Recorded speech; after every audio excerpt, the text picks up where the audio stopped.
News paper படிக்க சொல்லி CM சொல்றாரு. ஆனா பாருங்க, நியூஸ் பேப்பர்ல வர செய்தியை படிக்காதீங்க, அதெல்லாம் உண்மை இல்லைங்க, பொய்ன்னு சொல்லி அமைச்சர் சொல்றாங்க. அதுவும் எதுக்காக சொன்னாங்க? மறுபடியும் இந்த இடத்துல எஸ்.எஸ். சந்திரன் செந்தில் காமெடியை ஞாபகப்படுத்துறோம். டேய், அவன் என்ன கேட்டான்?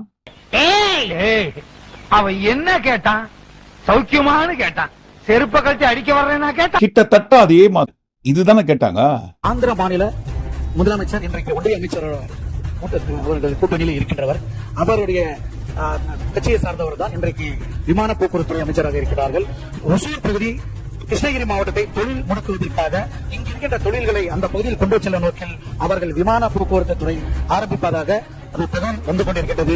அதே போல மறுபுறம் கர்நாடக மாநில முதலமைச்சர், எங்க மாவட்டத்தில் 2 முதலமைச்சர் இருக்காங்க. ஒரு பக்கம் ஆந்திரா முதலமைச்சர், இன்னொரு பக்கம் தனி தொகுதி ஒட்டி கர்நாடக முதலமைச்சர். அவரும் இங்கே விமான நிலையம் வரவிடக்கூடாது என்பதற்காக அந்த தொகுதியில் கூடுதலாக முயற்சி எடுத்து வருகிறார்கள். ஆகவே அங்கு விமான நிலையங்கள் நமக்கு கிடைக்கவில்லை என்றால் மிகப்பெரிய எதிர்காலத்தில் வளர்ச்சி பணியை பாதிக்கும் என்பதை மட்டும் பதிவு செய்து இந்த கேள்ற பதில் என்னங்க? அதுக்கு என்ன ஆதாரம் இருக்கு, என்ன ஆதாரம் இருக்குன்னு கத்த ஆரம்பிச்சுட்டாங்க.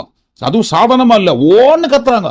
எதையுமே சமர்ப்பிக்க கூடாது. இதற்கான ஆதாரத்தோட அவர்கள் சமர்ப்பிச்சாங்கன்னா நம்ம சொல்லலாம். பக்கத்துல இதற்கான ஆதாரங்களே இல்லையே, பத்திரிகையில வாசிக்கப்பட்டது, சோசியல் மீடியால வாசிக்கப்பட்டதுன்னு தவறான செய்திகளை சட்டசபையில பேசக்கூடாது. பாத்துக்கோங்க, சமூக வலைதளங்கள்ல பாத்துட்டு வருது, பேப்பர்ல படிச்சுட்டு பேசுறதெல்லாம் இதெல்லாம் ஒரு ஆதாரமா?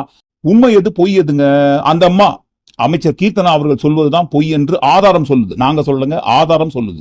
ஓசூரில் இருந்து சுமார் 50-60 கிலோமீட்டர் தொலைவில் உள்ள குப்பம், அந்த இடத்துல ஆந்திரா அரசாங்கம் இன்டர்நேஷனல் ஏர்போர்ட் கட்டுவதற்குண்டான அனைத்து வேலைகளையும் தொடங்கப்பட்டு விட்டது.